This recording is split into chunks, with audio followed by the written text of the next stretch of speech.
Olá, sou Fábio Farias, advogado, militante em São Paulo, pós-graduado e especializado em Direito Processual Civil pela Universidade Presbiteriana Mackenzie. Estamos aqui hoje em mais um Momento Jurídico.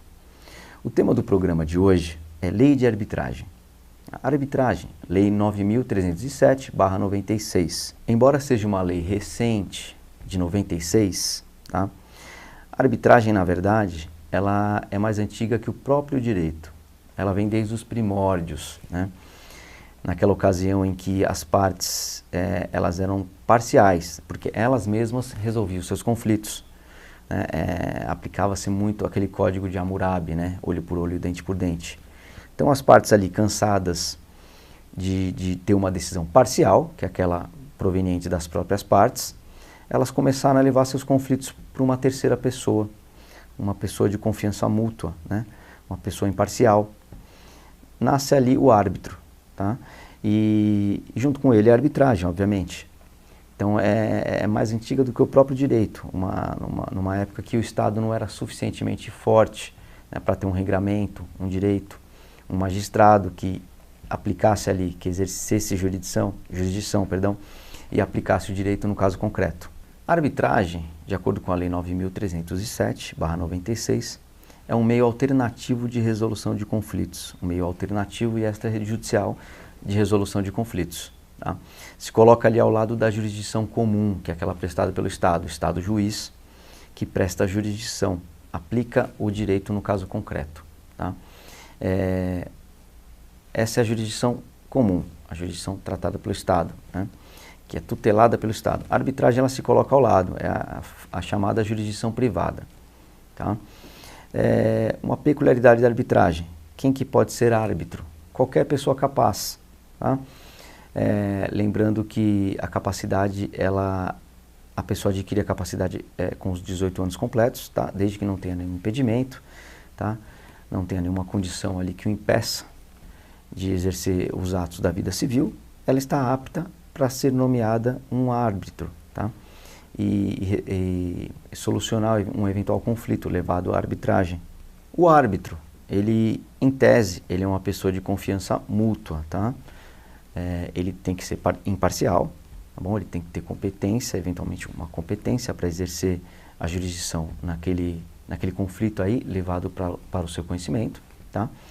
E é uma vantagem porque ele pode ser um expert, né? Um especialista, um eventual especialista naquele assunto ali proposto, né?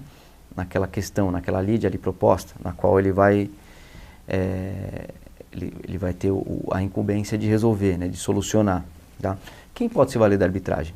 Qualquer pessoa capaz, tá?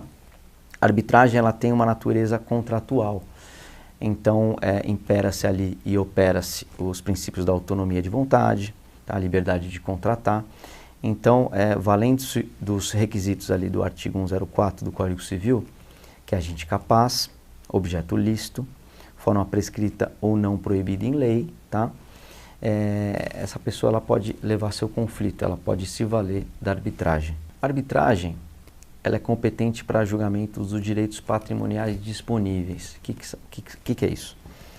Os direitos indisponíveis, direito público, por exemplo, direito penal, direito ambiental, direito tributário, tá? Direito processual, são todas questões que estão excluídas da arbitragem, que não são direitos disponíveis, né? São direitos indisponíveis.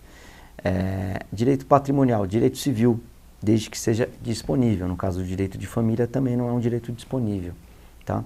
Então a arbitragem ela é competente para julgamento dos direitos, das questões de direitos patrimoniais disponíveis. A arbitragem pode ser de direito ou por equidade, tá? De direito é quando ela segue as regras do direito positivo, tá? Por equidade, desde que seja aplicado o bom senso, respeitados os bons costumes, tá?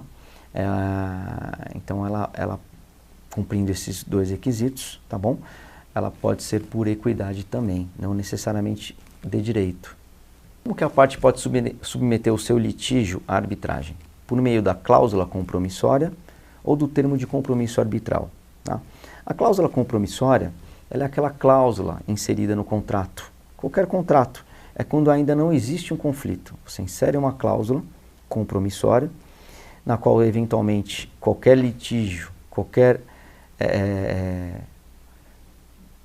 dúvida ou litígio, conflito oriunda daquele contrato, esse litígio, né, esse conflito será levado à arbitragem. Faz uma exclusão ali ao foro de eleição, no caso. Então você substitui o foro de eleição nos contratos e insere ali a cláusula compromissória. Tá? O termo de compromisso arbitral é quando já existe o conflito. As partes são convidadas a comparecer, seja numa instituição de arbitragem, seja numa câmara arbitral. Tá? Elas são convidadas, são intimadas ou citadas a comparecerem e prestarem, assinarem um termo de compromisso arbitral. Tá? Independentemente de ser termo de compromisso arbitral ou cláusula compromissória, é a natureza contratual da arbitragem. Tá? Em ambos os casos, opera-se a autonomia de vontade e a liberdade de contratar. Tá bom? Tem natureza contratual. Existem dois tipos de arbitragem, que é a arbitragem institucional, aquela na qual você leva o seu litígio a uma câmara arbitral, uma instituição de arbitragem, e ali já existe um procedimento, já existe toda uma regra, né? E arbitragem ad hoc. Ad hoc é aquela na qual as partes estipulam as regras, o procedimento na qual o seu litígio ele vai ter seu curso, né? Em outra ocasião eu expliquei o que é processo e procedimento, né? Fazendo uma analogia aqui, processo basicamente é aquela sucessão de atos que objetiva uma decisão, né? Uma sentença, no caso, uma sucessão de atos vinculados entre si, objetivando sempre uma sentença, né? Uma decisão final.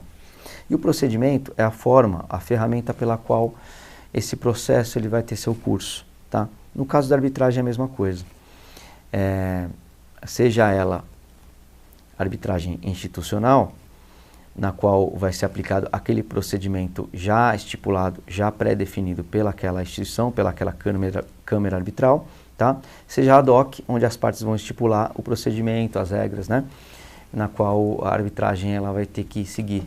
O árbitro, aquela pessoa de confiança mútua das partes, né? Desde que seja agente capaz, né?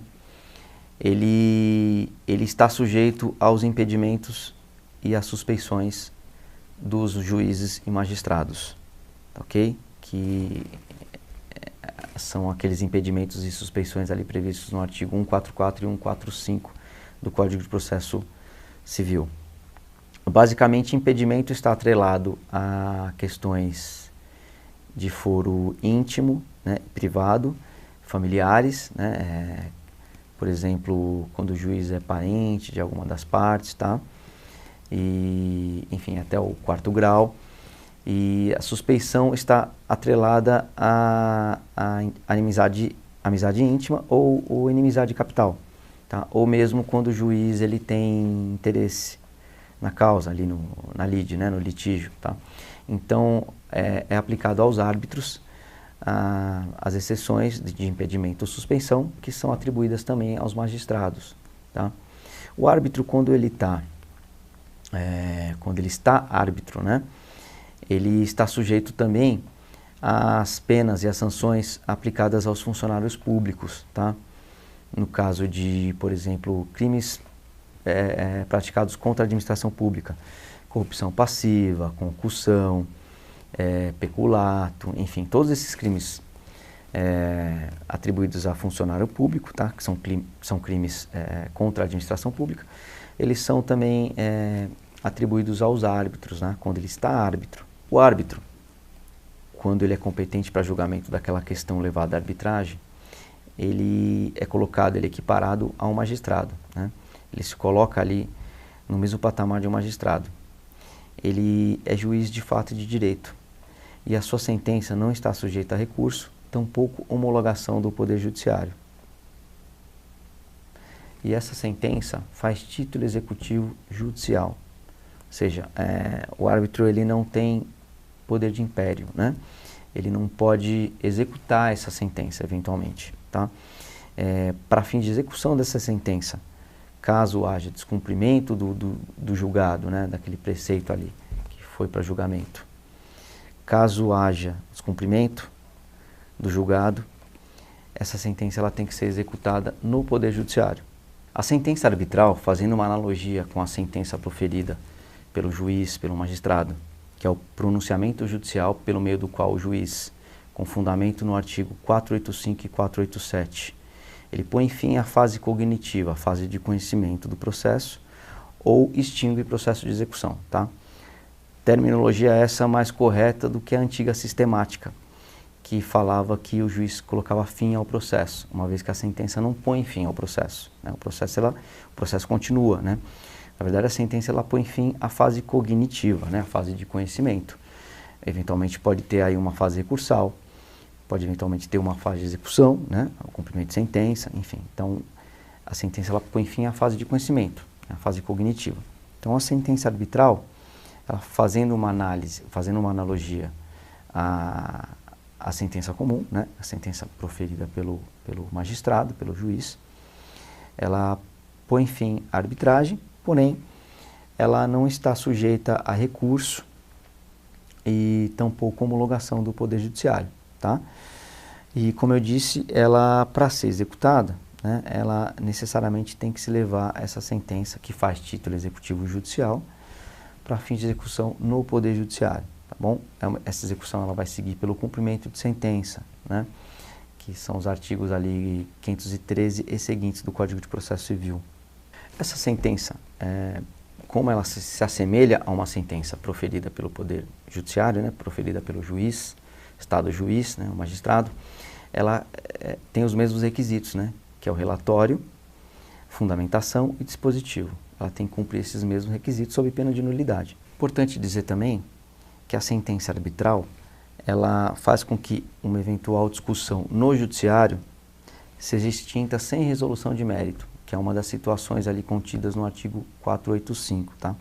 O artigo 485 trata da resolução do processo, da extinção do processo sem resolução de mérito, tá? E o artigo 487 trata da extinção do processo com resolução de mérito, ou seja, o juiz adentra no mérito, ele analisa e julga o mérito.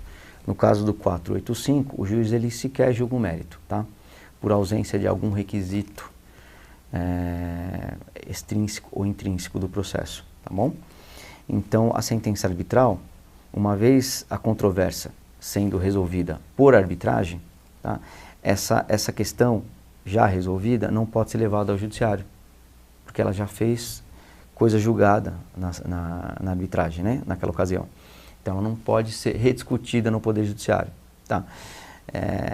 Sob pena de extinção do processo sem resolução de mérito, tá ok? Essa foi a derradeira observação acerca da arbitragem. Obviamente que o nosso objetivo aqui não foi exaurir o tema, né? Porque é uma lei muito complexa e interessante. O nosso objetivo aqui foi abordar alguns principais pontos, tá? Se não os mais relevantes, alguns pontos pontuais, tá ok? Espero que vocês tenham gostado. Ficamos aqui em mais um Momento Jurídico. Muito obrigado.